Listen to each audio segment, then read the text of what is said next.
परमेश्वर का धन्यवाद हो आज के सुंदर दिन के लिए कि प्रभु ने फिर से हमें यह अवसर दिया कि हम उसके भवन में, अपने घरों में, अपने परिवार के साथ प्रभु की आराधना कर सकें। हम प्रभु का धन्यवाद करते हैं कि प्रभु हमें ऐसे अवसर देता है कि जब हम अपने परिवार के साथ प्रभु की आराधना कर सकें। हम धन्यवाद देते हैं कि प्रभु ने हमें संभाला, हमारी सहायता की।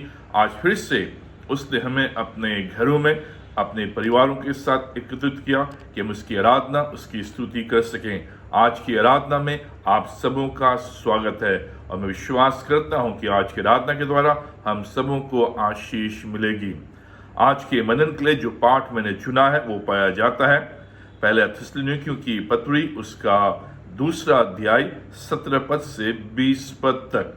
1 Thessalonians chapter 2 verses 17 to 20।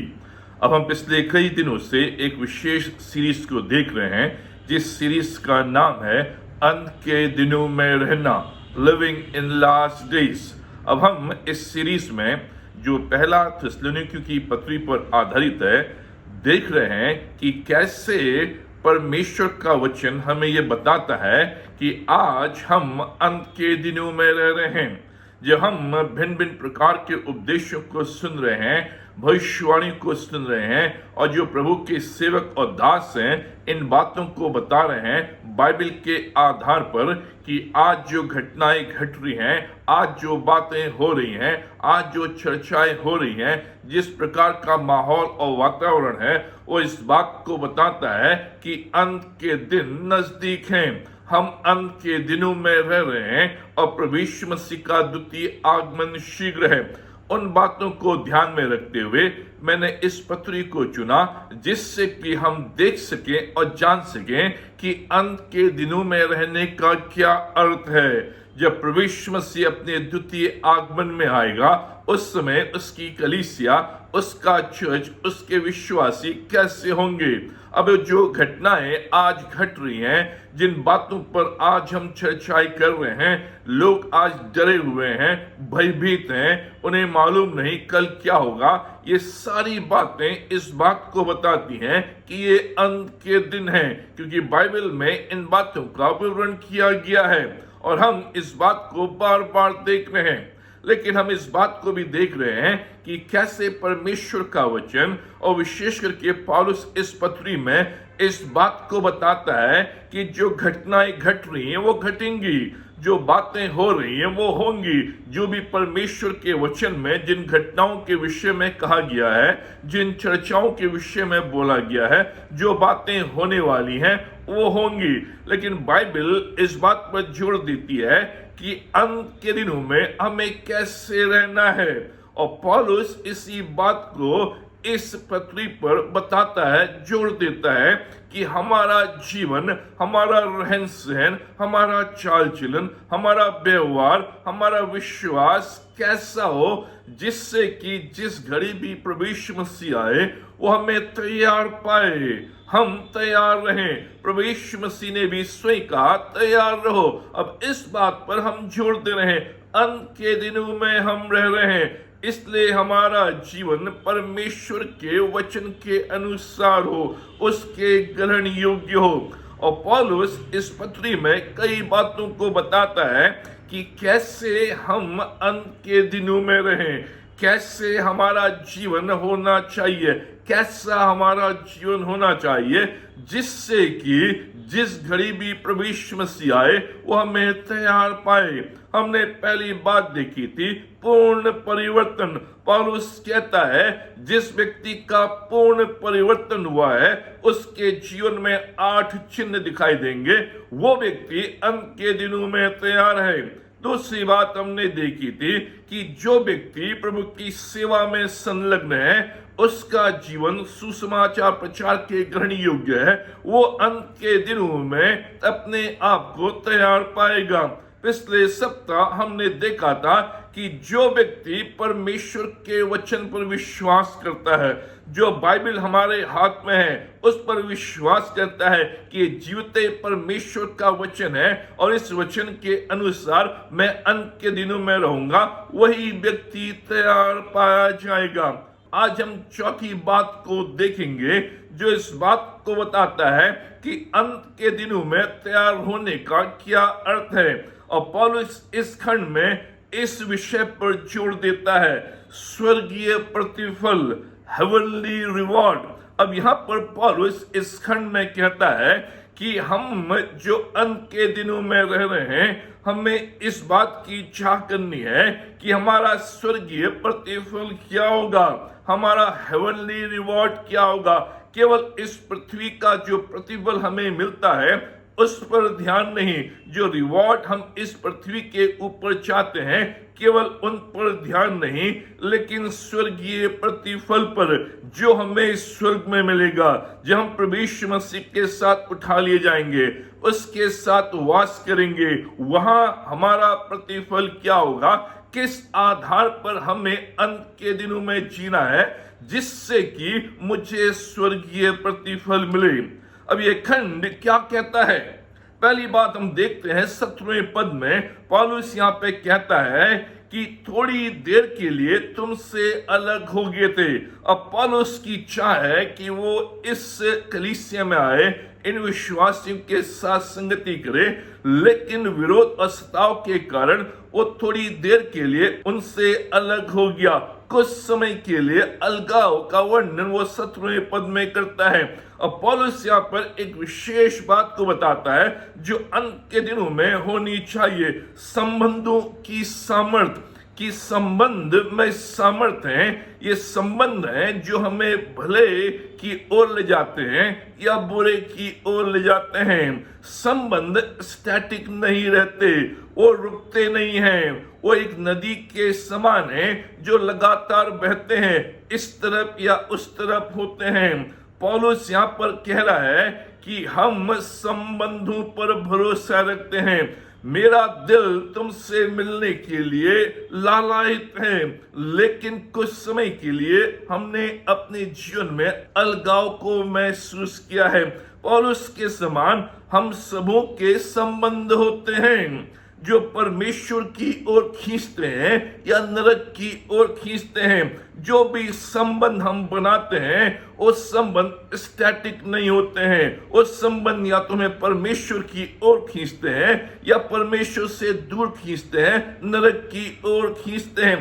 पौलुस इस सच्चाई को समझ गया था, इसलिए वो पहला कुरिन्थियों के 15 अध्याय उसके 33वें पद में कहता है, बुरी संगति अच्छे चरित्र को बिगाड़ देती है। जिनके साथ समय और संबंध हम व्यतीत करते हैं उनका कुछ ना कुछ अंश हमारे जीवन में आ जाता है।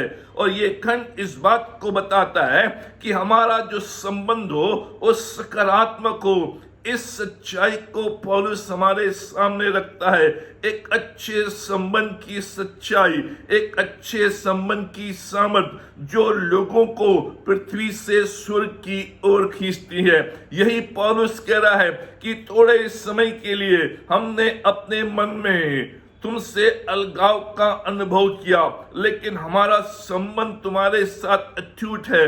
और ये संबंध ऐसा संबंध है जो तुम्हें पृथ्वी से स्वर्ग की ओर खींचता है। प्रिय मित्रों, संबंधों में ताकत है, संबंधों में सामर्थ्य है। जो भी संबंध हम बनाते हैं वो संबंध या तो हमें ऊपर की ओर खींचते हैं या नीचे की ओर खींचते हैं, वो केवल स्टैटिक नहीं रहते हैं। इसलिए पहली बात पौलुस यहाँ पर इस बात पर जोर दे रहा है। दूसरी बात 18वें पद में पौलुस कहता है, शैतानी विरोध। शैतान हमें रोके रखा। हमारी ये चाह थी कि जल्द से जल्द तुम्हारे बीच में आ सके और तुम्हारे साथ संगति कर सके और तुम्हें और भी अधिक परमेश्वर की सामर्थ में बढ़ा सके, जिससे कि तुम स्वर्ग की ओर अग्रसर हो सके।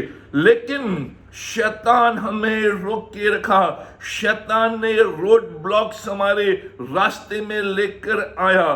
सेना जो शत्रु का रास्ता बंद करती है, जो भी सेना है, जो भी आर्मी है, वो शत्रुओं को अपनी ओर आने से रोकती है। इसलिए रोड ब्लॉक्स डालती है, गड्ढे बनाती है, ब्लॉक्स डालती है जिससे कि जो शत्रु है वो इस ओर ना आ सके। वही पौलुस कह रहा है कि शैतान ने हमारे लिए रोड ब्लॉक्स कर दिए थे, हमें रोक दिया, हम आ नहीं पाए। जब लौटना वो चाहता था, उससे यह मालूम हुआ कि बार बार उससे रोका जा रहा है। कैसे शैतान ने पौलुस को रोका? बराबर समस्याओं का सामना कि थिस्सलुनीके शहर में ना आ सके, उसे विरोध का सामना करना पड़ा, उसे समस्याओं का सामना करना पड़ा। जब भी वो थिस्सलुनीके नगर में आना चाहता था, इस कलीसिया में आना चाहता था, समस्याओं का सामना, शैतान समस्याओं को लेकर आया जिससे कि उसका रास्ता रोके। यहूदियों द्वारा उसका पीछा किया गया। शहर शहर यहूदी लोग उसका पीछा करते थे। जिस शहर में वो जाता था, उस शहर में यहूदी लोग उसके लिए रुकावट उत्पन्न करते थे जिससे कि वो एक शहर से दूसरे शहर में ना जा सके। जो वहां लोग थे उसकी सेवा के बारे में झूठ फैला रहे थे। ये शैतान विरोध करता है, इस प्रकार से हमारे रास्ते को रोकता है। पौलुस की सेवा के विषय में झूठी बातें फैला रहे थे। पौलुस के लिए सुसमाचार करना दुनिया की सबसे महत्वपूर्ण बात थी। उसके जीवन का एक ही उद्देश्य इस संसार के ऊपर कि मैं सुसमाचार प्रचार करूं, लेकिन शैतान बार बार उससे रोकता है, अवरोधों को लेकर आता है, उसका सताव करता है, उसका पीछा करता है जिससे कि वो परमेश्वर के कार्य को न कर सके। कोई विरोध तो शैतान का काम कर रहा है। कोई भी विरोध जो हम अनुभव करते हैं वो इस बात को बताता है कि शैतान ये काम कर रहा है जिससे कि अवरोधों को हमारे जीवनों में, हमारे रास्तों में लेकर आया। तीसरी बात पौलुस यहाँ पर 19वें पद में कहता है, स्वर्गीय प्रतिफल, तुम हमारी आनंद और महिमा का मुकुट हो। ये जो शब्द है, पौलुस कहता है कि जो हमारा स्वर्गीय प्रतिफल है वो कोई वस्तु नहीं, कोई विशेष बात नहीं, लेकिन हमारा स्वर्गीय प्रतिफल तुम हो। तुम हमारी आनंद और महिमा का मुकुट हो। आनंद से भरे हुए शब्द, पौलुस कहता है वे उसकी आशा हैं और आनंद है। यहाँ और स्वर्ग में वे उसके मुकुट हैं। जब स्वर्ग में वो जाएगा, उसका जो मुकुट है वो ये कलीसिया है, वो ये लोग हैं जिनको वो पृथ्वी पर से स्वर्ग की ओर ले आया है, जिसको उसने सुसमाचार सुनाया है और सुसमाचार के द्वारा वो प्रभु के पास आए। वो उसका प्रतिफल है। स्वर्ग में उसका प्रतिफल नए विश्वासी जो उसके साथ खड़े रहेंगे। ये पौलुस कह रहा है, तुम मेरे मुकुट हो, तुम मेरा आनंद हो, तुम मेरे भलाई के कारण हो। जिस दिन तुम मेरे साथ स्वर्ग में खड़े रहोगे, तुम मेरे मुकुट होगे, तुम मेरा आनंद होगे, तुम मेरी बड़ाई होगे। ये पौलुस कह रहा है अंत के दिनों में रहने का अर्थ कि अधिक से अधिक लोगों को हम प्रभु के पास लेके आए, जिससे कि जब हम प्रभु के साथ उठा ले जाएं, ये लोग भी हमारे साथ उठा ले जाएं। और उस दिन जब प्रभु के सामने खड़े होंगे, ये लोग हमारे साथ खड़े होंगे और ये होंगे हमारे मुकुट, ये होंगे हमारे आनंद का कारण, ये होंगे हमारी बढ़ाई का कारण। उस दिन प्रभु यीशु मसीह कहेगा, हे धन्यदास, तेरा प्रतिफल यहाँ है, तेरा मुकुट यहाँ है।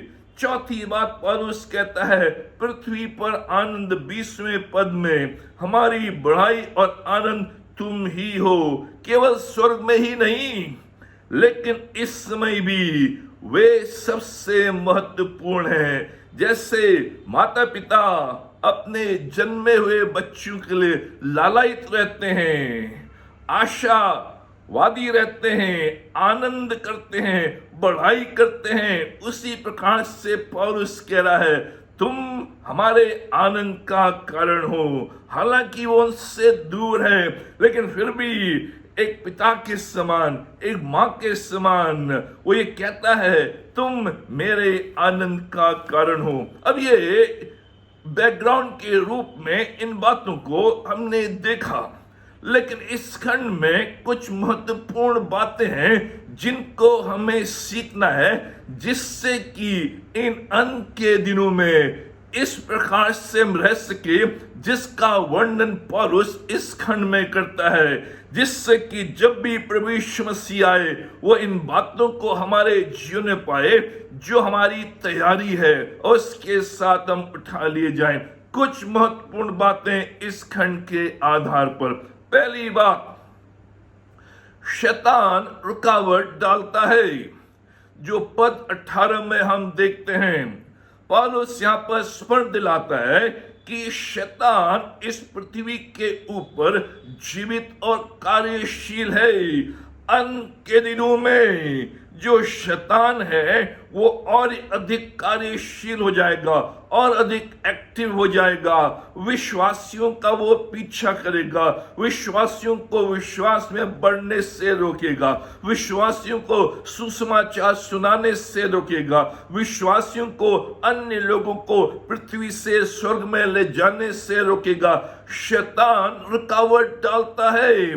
पौलुस कह रहा है इस सच्चाई को समझो, अंत के दिनों में शैतान सचेत है, शैतान कार्यशील है, शैतान जीवित है। तुम्हें भरमाने की कोशिश करेगा, झूठी शिक्षाओं को लेकर आएगा, समस्याओं को लेकर आएगा, बीमारियों को लेकर आएगा, उपद्रव को लेकर आएगा, पैंडेमिक को लेकर आएगा, जिससे कि तुम्हारे विश्वास को रोके, तुम्हारी उन्नति को रोके और सुसमाचार प्रचार करने के कार्य को रोके। पहला पत्रस का 5 अध्याय के 8वें पद में परमेश्वर का वचन कहता है, सचेत हो और जागते रहो, क्योंकि तुम्हारा विरोधी शैतान गरजने वाले सिंह के समान इस खोज में रहता है कि किसको फाड़ खाए। यह सच्चाई। सचेत रहो, जागते रहो, क्योंकि तुम्हारा विरोधी शैतान है। ये शैतान एक गरजने वाले सिंह के समान है। वो इस खोज में रहता है कि कब परमेश्वर के लोगों को खा जाए। शैतान अवरोध उत्पन्न करेगा, रुकावट को उत्पन्न करेगा। पौलुस कह रहा है मेरे अंदर ये लालसा है कि मैं तुम्हारे पास आऊं, तुम्हारे बीच में आऊं, वचन को सुनाऊं, तुम्हें और भी अधिक परमेश्वर की सामर्थ्य में आगे बढ़ाऊं। लेकिन शैतान ने बार बार अवरोध उत्पन्न किए हैं, रुकावट डाली है, बाधाओं को डाला है, सताव और विरोध और समस्याओं को लेकर आया है, जिससे मेरे आने में देरी हो गई है। न केवल शैतान परमेश्वर से घृणा करता है, लेकिन शैतान उनसे भी घृणा करता है जो परमेश्वर का कार्य करते हैं। और प्रिय मित्रों, अगर आपका कोई शत्रु नहीं है तो आप प्रभु के कार्य को अच्छे रूप में या अधिकारी से नहीं कर रहे हैं। जब आप परमेश्वर के कार्य में संलग्न हैं, अच्छे रूप से उसके कार्य को कर रहे हैं, अधिकारी से उसके कार्य को कर रहे हैं, जैसे पौलुस कर रहा था, वही इस बात को बताता है कि शत्रु उत्पन्न होंगे, विरोध उत्पन्न होगा, शैतान विरोध करने की कोशिश करेगा। जो शत्रु हैं इसलिए खड़े होते हैं, इसलिए उत्पन्न होते हैं कि हम परमेश्वर के कार्य को अच्छे रूप में कर रहे हैं, अधिकारी से कर रहे हैं। और पौलुस इस सच्चाई को हमारे सामने लेकर आता है कि अंत के दिनों में अगर तुम परमेश्वर के कार्य को अच्छे रूप से करोगे, अधिकारी से करोगे, शैतान जो जीवित है, जो एक्टिव है, जो कार्यशील है, वो अवरोध को लेकर आएगा, समस्याओं को लेकर आएगा, रुकावट को उत्पन्न करेगा। ये परमेश्वर का वचन है जो इस बात को हमें बताता है। शैतान को बाइबल में कई नामों से संबोधित किया गया है। उसे एक दोष लगाने वाले के रूप में संबोधित किया गया है, उसे कहा गया है कि वो हत्यारा है, शैतान को कहा गया है कि वो झूठा है, लेकिन इस खंड में रुकावट डालने वाले के रूप में उसे संबोधित किया गया है, बाधा उत्पन्न करने वाले के रूप में उसे संबोधित किया गया है। कई रास्ते हैं जिनके द्वारा वो हमारे लिए बाधा उत्पन्न करता है, और अंत के दिनों में शैतान इन बाधाओं को उत्पन्न करेगा जिससे कि हमारा विश्वास शिथिल हो जाए, हमारा विश्वास कमजोर हो जाए, हमारा विश्वास ठंडा हो जाए, और सुसमाचार प्रचार करने की जो सामर्थ्य है वो कम हो जाए। लोगों को प्रभु के पास लाने की जो चेष्टा है, जो उत्तेजना है, जो भाव है, उसमें कमी आ जाए। कई रास्ते हैं जिनके द्वारा वो हमारे लिए बाधा उत्पन्न कर सकता है। शैतान पाप हमारे अंदर लेकर आता है जिससे कि हमारे विश्वास में बाधा उत्पन्न करे। पाप के द्वारा जो भी पाप आज हम कर रहे हैं, जाने अनजाने में शैतान हमारे जीवन में लेकर आ गया है, वो बाधा उत्पन्न करने के लिए शैतान तूफानों को प्रयोग करता है, हमारे जीवनों में तूफानों को लेकर आता है जिससे कि हमारे विश्वास में रुकावट को उत्पन्न करे, हमारे सुसमाचार प्रचार करने में रुकावट को उत्पन्न करे। शैतान बीमारी को प्रयोग करता है, बीमारी को लेकर आता है जिससे कि हमारे अंदर संदेह उत्पन्न हो जाए, हमारे अंदर शिथिलता आ जाए, विश्वास में कमी आ जाए, और परमेश्वर के वचन को फैलाने में हम उतने अधिक उत्तेजित ना हो। शैतान ये रुकावटें लेकर आता है, ये उसके रास्ते हैं, ये उसके उपाय हैं। पाप के द्वारा, तूफान के द्वारा, बीमारियों के द्वारा, संतुष्टि के द्वारा हम संतुष्ट हो जाते हैं। हम सोचते हैं सब कुछ अच्छा चल रहा है, पैंडेमिक समाप्त हो गया है, बीमारियां समाप्त हो गई हैं, अच्छी जॉब आ गई है, पैसा हमारे पास है, हम संतुष्ट हो जाते हैं और परमेश्वर के कार्य से धीरे धीरे दूर हो जाते हैं। विश्वास में हमारे अंदर कमी आ जाती है, प्रार्थना करना कम कर देते हैं, बाइबल पढ़ना कम कर देते हैं, चर्च जाना कम कर देते हैं, संगति में बैठना कम कर देते हैं। संतुष्टि, और शैतान इस संतुष्टि को हमारे जीवन में प्रयोग करता है जिससे कि बाधा उत्पन्न हो। अंत के दिनों में बहुत से लोग संतुष्ट हो जाएंगे, अपने आप में मस्त हो जाएंगे, उनको कोई परवाह नहीं रहेगी। इस प्रकार से शैतान बाधा को उत्पन्न करता है। शैतान लड़ाई झगड़ों के द्वारा रुकावट को उत्पन्न करता है। परिवार में लड़ाई झगड़े, कलीसिया में लड़ाई झगड़े, विश्वासियों के बीच में लड़ाई झगड़े, जो परमेश्वर के सेवक हैं उनके बीच में लड़ाई झगड़े, जो सेवाएं हैं उनके बीच में लड़ाई झगड़े, कंपटीशन, इनके द्वारा जो सुसमाचार फैलाने की सामर्थ्य है उसमें कमी आ जाती है। वो रुकावट बाधा को उत्पन्न करता है। खेल कूद में मस्त, हम रविवार के दिन आराधना करने के लिए नहीं, लेकिन क्रिकेट मैच देखने के लिए शैतान इन बाधाओं को हमारे जीवन में लाता है। नाना प्रकार के रास्तों के द्वारा हमारे जीवन में बाधाओं को लेकर आता है। शॉपिंग, खरीदारी, संडे के दिन आराधना करने के बजाय हम शॉपिंग कर रहे हैं, खरीदारी कर रहे हैं, स्वार्थ के द्वारा, अलगाव के द्वारा। ये रास्ते हैं जिनके द्वारा शैतान हमारे अंदर बाधा को लेकर आता है। आलस्य के द्वारा, टाल मटोल करने के द्वारा कि मैं कल कर लूंगा, परसों कर लूंगा। अधिक नींद के कारण संडे की सुबह मेरी नींद नहीं खुलती है और इसलिए मैं चर्च नहीं जा पाता हूं। समय की बर्बादी, फालतू बातों में ध्यान देना, ये रास्ते हैं जिनके द्वारा शैतान अवरोधों को उत्पन्न करता है, बाधाओं को उत्पन्न करता है, जिससे कि अंत के दिनों में हम परमेश्वर से दूर रहें, परमेश्वर के वचन को फैलाने से दूर रहें। जो स्वर्गीय प्रतिफल जिसको हम प्राप्त करना चाहते हैं स्वर्ग में प्रभु यीशु मसीह के सामने, उस प्रतिफल को हम प्राप्त न कर सके, ये अवरोध, ये बाधाएं शैतान लेकर आता है। मैं मसीह को ग्रहण करना चाहता तो था, लेकिन शैतान ने रुकावट डाल दी। मेरे अंदर ये भावना तो उत्पन्न हुई थी कि मैं यीशु मसीह को अपने जीवन में स्वीकार करूं, लेकिन कई बाधाएं, रुकावटों के कारण मैं उसको स्वीकार नहीं कर पाए। हमें समझना है कि शैतान की शक्तियां वास्तविक हैं, वो हमारा असली विरोधी है, कार्यशील है, प्रतिदिन अपने कार्य में लगा हुआ है। हम सोते रहते हैं, हम आलस्य में रहते हैं, हम काम करना बंद कर देते हैं, लेकिन शैतान प्रतिदिन अंत के दिनों में कार्यशील रहेगा, प्रतिदिन कार्य करता रहेगा, विश्वासियों के पीछे भागेगा, उनके जीवन में अवरोध बाधाओं को लाने की कोशिश करेगा।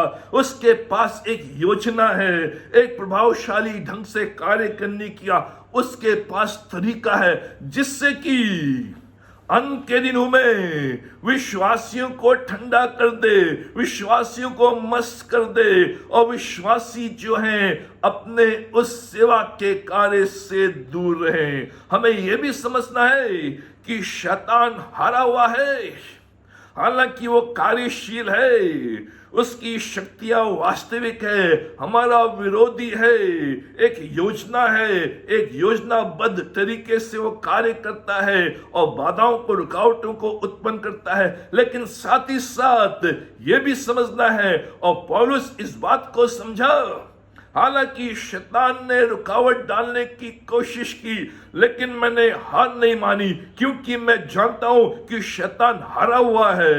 मैं अपने विश्वास से हटूंगा नहीं, अपनी सेवा से हटूंगा नहीं, लोगों को बराबर परमेश्वर के वचन को सुनाऊंगा, क्योंकि वो मेरा स्वर्गीय प्रतिफल है। क्रूस के ऊपर शैतान को हरा दिया गया है, इसलिए शैतान प्रतिदिन हराया जा सकता है। वो प्रतिदिन कार्यशील तो है, कार्य में लगा हुआ तो है, मेरे पीछे पड़ा तो है, लेकिन वो प्रतिदिन हराया जा सकता है। और अंत में जब यीशु मसीह का द्वितीय आगमन आएगा, पूर्ण रूप से वो हराया जाएगा। दूसरी बात जो पौलुस यहाँ पर हमारे सामने रखता है, जो अंत के दिनों में विश्वासियों के लिए अत्यंत आवश्यकी है, स्वर्ग के लिए लोगों को तैयार करना है। पद 20 में, 19 और 20वें पद में, भला हमारी आशा या आनंद या बढ़ाई का मुकुट क्या है? क्या हमारे प्रभु यीशु के सम्मुख उसके आने के समय तुम ही न होगे? हमारी बढ़ाई और आनंद तुम ही हो। जबरदस्त पौलुस कह रहा है, स्वर्ग में मेरा मुकुट, स्वर्ग में मेरा प्रतिफल तुम हो। क्या तुम यीशु मसीह के आने के दिन उसके सम्मुख खड़े न होगे? जब तुम उसके सम्मुख खड़े होगे मेरे साथ, तुम मेरे मुकुट हो, तुम मेरे आनंद हो। हम आशा वाले लोग हैं, हमारी आशा द्वितीय आगमन के ऊपर है। इसलिए पौलुस कह रहा है, मुझे अंत के दिनों में लोगों को स्वर्ग के लिए तैयार करना है, क्योंकि ये जो लोग हैं जो मेरे साथ जाएंगे, ये मेरे मुकुट हैं, ये मेरा आनंद है, ये मेरी महिमा है, ये मेरे आनंद का कारण है। उस दिन प्रभु यीशु मसीह पूछेगा, पौलुस तू क्या लेकर आया? अपने साथ क्या लेकर आया? पौलुस ये नहीं कहेगा मैं डिग्री को लेकर आया, मैं बिल्डिंग्स को लेकर आया, मैं एम्पायर को लेकर आया, एक बड़ी सेवा को लेकर आया, एक बड़ी योजना को लेकर आया। पौलुस कहेगा प्रभु ये लोग जो मेरे साथ खड़े हैं इनको मैं लेकर आया हूं। प्रभु यीशु मसीह कहेगा ये तेरा मुकुट है, ये तेरा स्वर्गीय प्रतिफल है। मित्रों, स्वर्गीय प्रतिफल जो हमारा है, स्वर्गीय मुकुट जो हम प्राप्त करेंगे, स्वर्गीय प्रतिफल जो हम प्राप्त करेंगे, वो लोग होंगे जो हमारे द्वारा प्रभु यीशु मसीह के पास आएंगे और प्रभु यीशु मसीह के साथ हमारे साथ बादलों में उठा लिए गए। अकेले स्वर्ग में प्रवेश करने के लिए पौलुस तैयार नहीं है। पौलुस केवल इस बात से संतुष्ट नहीं है कि अब वो स्वर्ग में चला जाएगा, जब प्रभु यीशु मसीह आएगा वो उसके साथ स्वर्ग में होगा। अकेले स्वर्ग में जाने के लिए वो संतुष्ट नहीं है, उनको अपने साथ स्वर्ग में ले जाना चाहता है। जो लोग अंधकार में हैं, जो लोग प्रभु से दूर हैं, वो कह रहा है मैं साथ में एक बड़ी भीड़ को स्वर्ग में ले जाऊंगा। मैं अकेले वहां जाने के लिए संतुष्ट नहीं हूं, क्योंकि जब मैं अकेला वहां जाऊंगा प्रभु यीशु मसीह कहेगा तू क्या लेकर आया है, मेरा जवाब क्या होगा। इसलिए पौलुस कह रहा है अंत के दिनों में प्रत्येक विश्वासी इस बात का ध्यान रखे कि जब प्रभु यीशु मसीह अपने द्वितीय आगमन में आता है, आप उसके साथ उठा लिए जाते हैं, तो क्या आपके साथ अन्य लोग भी जो आपके द्वारा, आपकी सेवा के द्वारा, आपके सुसमाचार के द्वारा प्रभु यीशु मसीह के पास आए हैं और प्रभु यीशु मसीह के सामने आप अपना विवरण दे सकते हैं, प्रभु मैं ये लेकर आया हूं। पौलुस कह रहा है आनंद क्योंकि तुम मेरे साथ हो। स्वर्ग का आनंद केवल अकेले स्वर्ग में जाने के द्वारा नहीं है, स्वर्ग का मुकुट केवल स्वर्ग में अकेले जाने के द्वारा नहीं है, स्वर्ग का प्रतिफल केवल स्वर्ग में अकेले जाने के द्वारा नहीं है। क्योंकि तुम मेरे साथ हो, ये मेरे आनंद का कारण है। क्योंकि तुम मेरे साथ हो, ये मेरे मुकुट का कारण है। क्योंकि तुम मेरे साथ हो, ये मेरी बढ़ाई का कारण है। अकेले स्वर्ग में प्रवेश करने का क्या आनंद। पौलुस इस बात की चेतावनी दे रहा है विश्वासियों को, स्वर्ग में अकेले प्रवेश करने का क्या आनंद है। खाली हाथ और खाली हृदय के साथ तुम स्वर्ग में जा रहे हो, वो कोई आनंद नहीं है। मित्रों, ये चेतावनी पौलुस हमारे सामने लेकर आ रहा है कि अंत के दिनों में प्रत्येक विश्वासी, प्रत्येक मसीही इस बात पर ध्यान दे, इस प्रकार से अपने जीवन को व्यतीत करे, इस प्रकार से अपने आप को सेवा में संलग्न करे, इस प्रकार से प्रभु के कार्य में लगा रहे, जिससे कि अधिक से अधिक लोग उसके राज्य में प्रवेश करें, जिससे कि जब मैं यीशु के साथ जाऊं वो आनंद मेरे जीवन में कि मेरा हाथ खाली नहीं है, मेरा हृदय खाली नहीं है। ये अंत के दिनों में रहना है। पौलुस कह रहा है अंत के दिनों में रहने का अर्थ केवल ये नहीं है कि केवल अपने आप को तैयार करो, केवल अपने आप को प्रभु के पास लाओ, केवल अपने आप को प्रभु के लिए तैयार करो, लेकिन अंत के दिनों में रहने का अर्थ है अपने साथ साथ दूसरों को भी प्रभु के पास लाएं और प्रभु के द्वितीय आगमन के लिए तैयार करें। वह है स्वर्गीय प्रतिफल, स्वर्ग के लिए लोगों को तैयार करना है। पौलुस कह रहा है यह लोग जिनने परमेश्वर के वचन को सुना, जिनने प्रभु यीशु मसीह को स्वीकार किया और परमेश्वर के परिवार के सदस्य बन गए। क्या आपने कभी अपने मुख के द्वारा परमेश्वर के वचन को लोगों के साथ बांटा, अपनी गवाही को लोगों के साथ बांटा? क्या आप अभी तक लोगों को परमेश्वर के पास लेकर आए हैं, अपने सगे संबंधियों को, अपने मित्रों को, अपने जान पहचान वालों को। क्या आपने अपने विश्वास को लोगों के साथ बांटा है? क्या आप अभी तक एक भी व्यक्ति को प्रभु के चरणों में लेकर आए? स्वर्ग के लिए आपने किसी को तैयार किया है?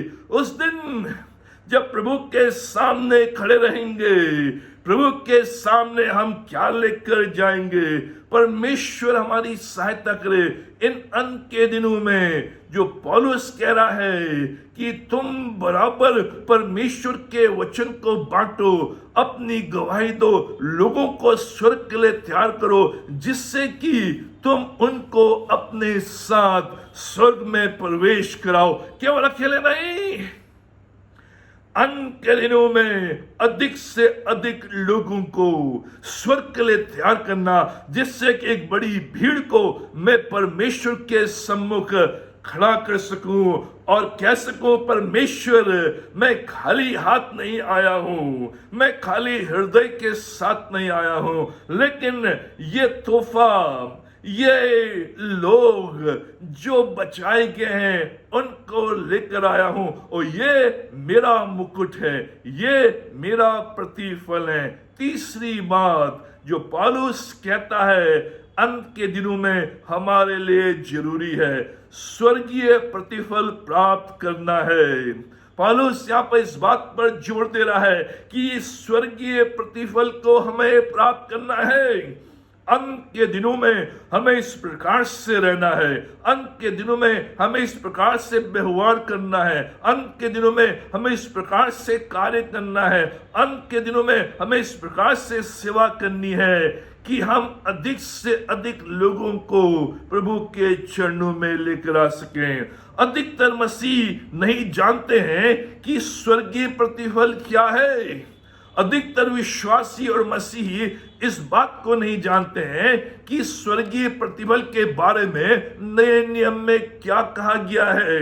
यद्यपि नया नियम इस विषय में बहुत कुछ बताता है कि स्वर्गीय प्रतिफल क्या है, लेकिन बहुत से मसीही लोग, बहुत से मसीही विश्वासी इस विषय के बारे में नहीं जानते हैं कि स्वर्गीय प्रतिफल क्या है। और नया नियम इसके बारे में अधिक से अधिक जानकारी देता है, लेकिन मैं इस को केवल एक वाक्य में आपके सामने रखूंगा। मैं एक वाक्य में इसका वर्णन करूंगा, जिससे कि हम समझ सके कि जो नया नियम है और जो पौलुस है, ये स्वर्गीय प्रतिफल के बारे में क्या कहता है। एक वाक्य में इसका वर्णन मैं करूंगा। जो भी प्रभु यीशु के लिए जीता है, वह कभी भी धोखे का अनुभव नहीं करेगा जब वो स्वर्ग में पहुंचेगा। यह है स्वर्गीय प्रतिफल जो नया नियम बार बार हमें बताता है। जो भी व्यक्ति प्रभु यीशु मसीह के लिए इस संसार में जीता है, वो कभी भी चीटेड फील नहीं करेगा, धोखे का अनुभव नहीं करेगा जब वो स्वर्ग में पहुंचेगा। जब वो स्वर्ग में पहुंचेगा, उसे मालूम चल जाएगा कि जो कार्य उसने यीशु के लिए किए हैं, जो जीवन उसने यीशु के लिए व्यतीत किया है, वो प्रतिफल लेकर आया है। उसमें कोई भी धोखा नहीं है।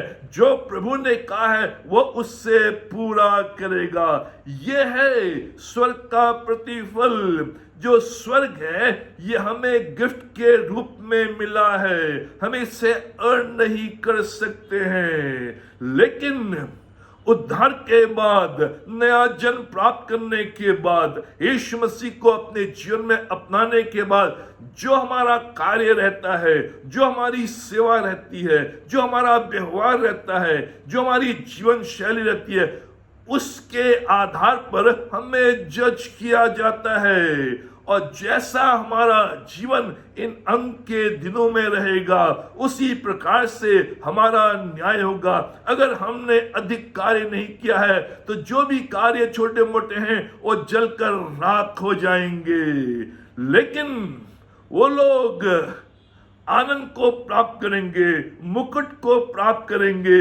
जो रिवॉर्ड है, जो प्रतिफल है, उसको नए नियम में क्राउन्स कहा गया है, मुकुट कहा गया है। नए नियम में जो भी प्रतिफल है, वो प्रतिफल हमारा मुकुट है। और मैं विश्वास करता हूं कि उस दिन बहुत से लोग हैं जो इस मुकुट को पाएंगे, जो विश्वास योग्य बने रहे, जो बराबर अपने जीवन को अंत के दिनों में परमेश्वर के वचन के अनुसार चलाते रहे और अन्य अन्य लोगों को उसके राज्य में लेकर आए। वो उस मुकुट को प्राप्त करेंगे जिन्होंने दीनता के साथ, डर और भय में प्रभु की सेवा की। उनकी सेवा के द्वारा बहुत से लोग परमेश्वर के राज्य में आए। वो लोग मुकुट को प्राप्त करेंगे जो यीशु मसीह के लिए बलिदान हो गए, उसकी सेवा के लिए, उसकी गवाही के लिए। वे लोग उस दिन मुकुट प्राप्त करेंगे। हालांकि इसके विषय में बहुत सी बातें बताई नहीं गई हैं, लेकिन यहां पर यह स्पष्ट है कि जो भी व्यक्ति यीशु मसीह के लिए अंत के दिनों में रहेगा, जो भी व्यक्ति अंत के दिनों में यीशु मसीह के लिए अपने जीवन को व्यतीत करेगा, सेवा में संलग्न रहेगा, लोगों को पृथ्वी से स्वर्ग में लाने की कोशिश करेगा, वो कभी भी चीटेड फील नहीं करेगा।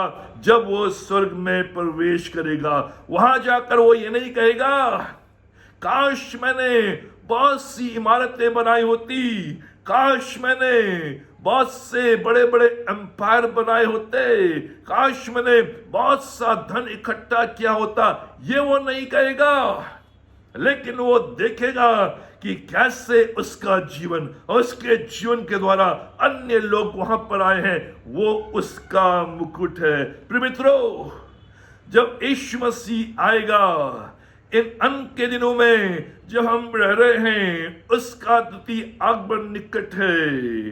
जब उसके साथ उठा लिए जाएंगे, क्या दिखाएंगे उसको जब हम उसके सामने खड़े होंगे? क्या होगा हमारे पास उसको दिखाने के लिए जब हम यीशु मसीह के सामने खड़े होंगे?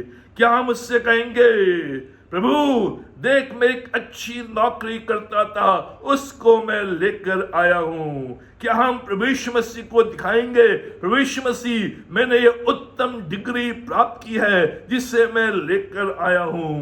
क्या हम प्रभु यीशु मसीह को उस दिन दिखाएंगे प्रभु यीशु मसीह देख, मैं ये बैलेंस शीट लेकर आया हूं, मेरा बैंक बैलेंस कितना अधिक है?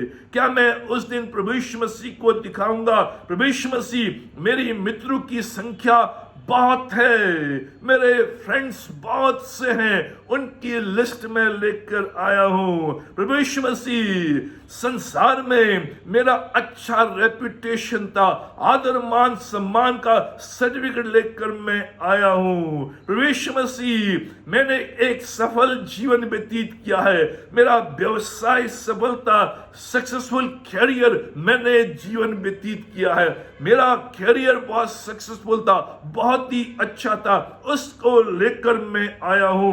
दूसरे लोग मेरी प्रशंसा करते थे और मुझे सर्टिफिकेट्स दिए हैं, उनको मैं लेकर आया हूं। ये सारी चीजें अच्छी हैं, केवल यही है तो कुछ आपके जीवन में नहीं हो रहा है। अगर केवल ये ही बातें आपके जीवन में हो रही हैं तो बहुत कुछ आपके जीवन में नहीं हो रहा है। आज ना कल 6 फीट के बॉक्स में हमें दफना दिया जाएगा और उस मिट्टी के नीचे हमें डाल दिया जाएगा और कुछ दिनों के बाद हमारे सिर के ऊपर घास उगने लगेगी। इस जीवन की बातें अब काम नहीं आएंगी। आपका धन, आपकी जो बचत है कोई और ले लेगा, आपकी जॉब किसी और को दे दी जाएगी, आपकी प्रसिद्धि धीरे धीरे मिट जाएगी, आपकी महानता, आपकी महिमा धीरे धीरे मिट जाएगी। जो कुछ भी आपका अपना था अब दूसरों के हाथों में दे दिया जाएगा। यह है कड़वा सत्य। प्रिय मित्रों, यह कड़वा सत्य, ये सारी की सारी चीजें उस दिन जब मुझे 6 फीट के बॉक्स में डाल दिया जाएगा, जो कुछ भी मेरा अपना इस पृथ्वी के ऊपर था, वो सब का सब दूसरे के हाथ में चला जाएगा। क्या दिखाएंगे उस दिन प्रभु यीशु मसीह को? आसानी से आपको भुला दिया जाएगा। केवल कब्र के पत्थर के ऊपर आपका नाम होगा, और 10 साल बाद, 15 साल बाद, 20 साल बाद जब लोग वहां आएंगे, आपके नाम को पढ़ेंगे और कहेंगे ये व्यक्ति कौन था, भुला दिया जाएगा, कोई स्मरण नहीं करेगा। प्रिय मित्रों, ये सच्चाई है, ये कड़वा सत्य है। इसलिए पौलुस कह रहा है, उस दिन जब तुम प्रभु यीशु मसीह के सामने खड़े होगे तो तुम क्या दिखाओगे? तुम्हारे दिखाने के लिए तुम्हारे पास क्या है?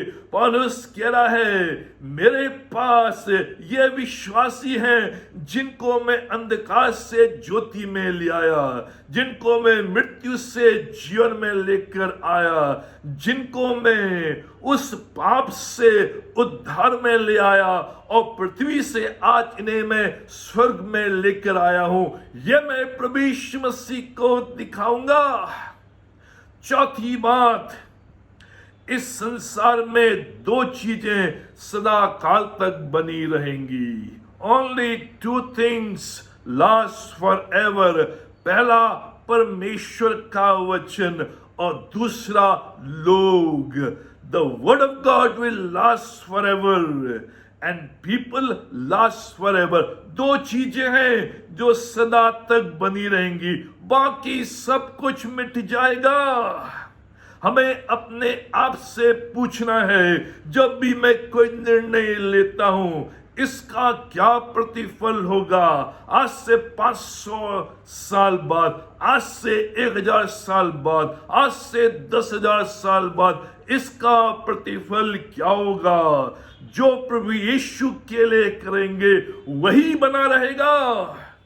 हमारा जो प्रतिफल है, जो भी हमने प्रभु यीशु मसीह के लिए किया है, वही बना रहेगा। प्रिय मित्रों, केवल 2 बातें हैं जो सदा काल तक बनी रहेंगी। पहला है परमेश्वर का वचन जो अटल है, अविनाशी है, हमेशा हमेशा तक रहने वाला है। वो वचन है जो हिम्मत और साहस देता है। और लोग, आप और मैं हमेशा के लिए बने रहेंगे। वो बातें मेरे साथ स्वर्ग में जाएंगी। आपने अपने भविष्य के लिए निवेश किया होगा, बचत किया होगा। आपने जो इन्वेस्टमेंट किए हैं वो हर साल 15% बढ़ रहे होंगे। आपके बच्चे अच्छे रूप में स्थापित हो गए होंगे। आपने विवाह के 50 साल पूरे कर दिए होंगे। आपका अच्छा रिटायरमेंट फंड है ओल्ड एज के लिए। आपका जो स्वास्थ्य है वो तंदुरुस्त है। आप हेल्दी हैं, स्वस्थ हैं और तंदुरुस्त हैं। आपकी जॉब अच्छी है और भविष्य उज्जवल है, और आप 40 वर्ष और रहने की योजना बना रहे हैं। लेकिन प्रभु यीशु और उसके द्वितीय आगमन के लिए आप क्या कर रहे हैं? ये सारी ऊपर की बातें ठीक हैं और ये जरूरी हैं, लेकिन पौलुस इस प्रश्न को इन अंत के दिनों में हम विश्वासियों से पूछ रहा है, प्रभु यीशु और उसके द्वितीय आगमन के लिए आप क्या कर रहे हैं? उस दिन के लिए आपने क्या करके रखा है? जब इस पृथ्वी पर रह जाएगा, आप क्या लेकर जाएंगे? जो चीज आप स्वर्ग में ले जा सकते हैं वो है दूसरा व्यक्ति, someone else। ये सारी की सारी चीजें इस पृथ्वी के ऊपर रह जाएंगी, दूसरे को दे दिया जाएगा। लेकिन जिस चीज को, जिस वस्तु को आप अपने साथ स्वर्ग में ले जा सकते हैं वह है दूसरा व्यक्ति, वह someone else। लोगों को अपने साथ आप स्वर्ग में ले जा सकते हैं। वह मेरा स्वर्ग में मुकुट है, वह मेरा स्वर्ग में आनंद है, वो मेरा स्वर्ग में बढ़ाई का कारण है, वो मेरा स्वर्ग में महिमा का कारण है। खाली हाथ नहीं, खाली हृदय नहीं, वह मेरा स्वर्ग में प्रतिफल। प्रिय मित्रों, उस दिन आप रिग्रेट नहीं करेंगे। अगर आपने यीशु मसीह को अपना जीवन दिया है तो उस दिन आप रिग्रेट नहीं करेंगे।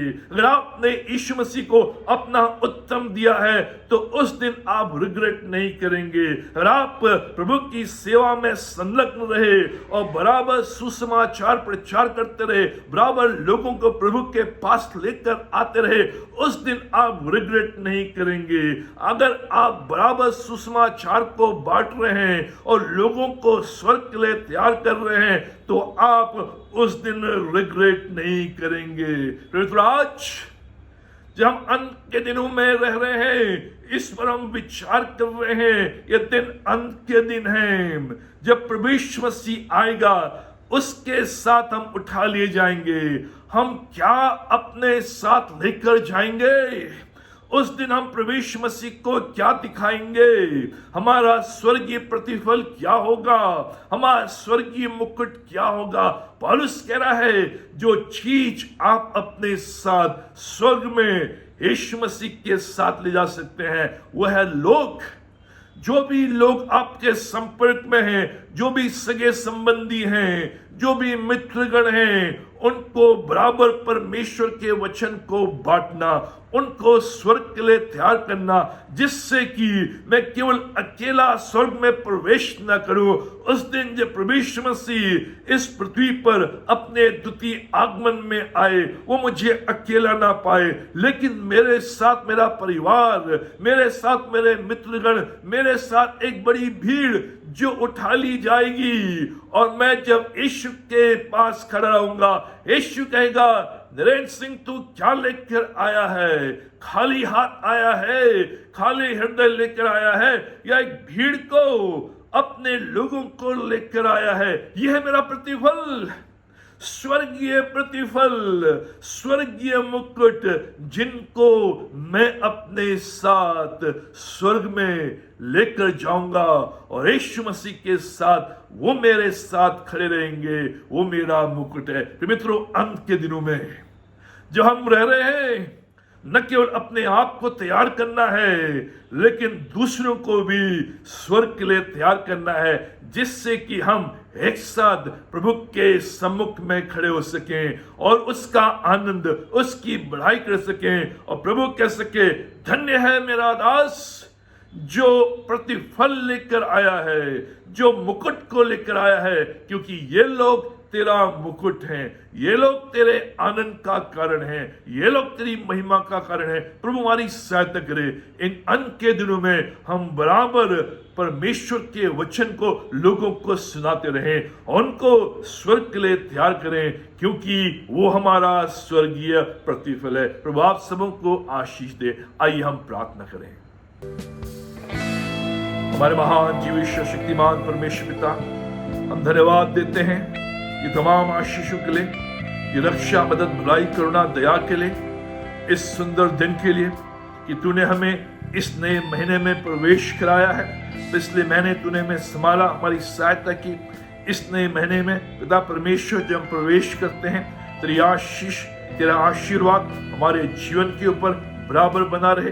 हर एक प्रकार की बीमारियों से, खतरों से, बुराइयों से, वायरस से तुम्हें बचा के रख, जिससे कि इस महीने में हम तेरी असीम आशीष को प्राप्त कर सके। और पिता परमेश्वर, न केवल अपने आप को इन दिनों में तैयार करें तेरे द्वितीय आगमन के लिए, लेकिन दूसरों को भी अपने साथ स्वर्ग में जाने के लिए तैयार करें, जिससे कि तेरे द्वितीय आगमन में हमारे साथ बहुत से लोग, एक बड़ी भीड़ स्वर्ग में प्रवेश कर सके। पिता परमेश्वर, तुम्हारी सहायता कर। हम धन्यवाद देते हैं कि तमाम आशीषों के लिए। पिता परमेश्वर, अपनी कलीसिया के प्रत्येक परिवार को तेरे हाथों में सौंपते हैं और प्रार्थना करते हैं तेरी आशीष उनके जीवन में बराबर बनी रहे। जो भी बीमारी है, जो भी वायरस है, जो भी खतरा है, जो भी कमी कमजोरी है, उससे दूर कर उनके चारों अपने लोगों का बाड़ा बना, जिसे कोई भी बीमारी, कोई भी वायरस, कोई भी संकट उनके करीब ना आ सके।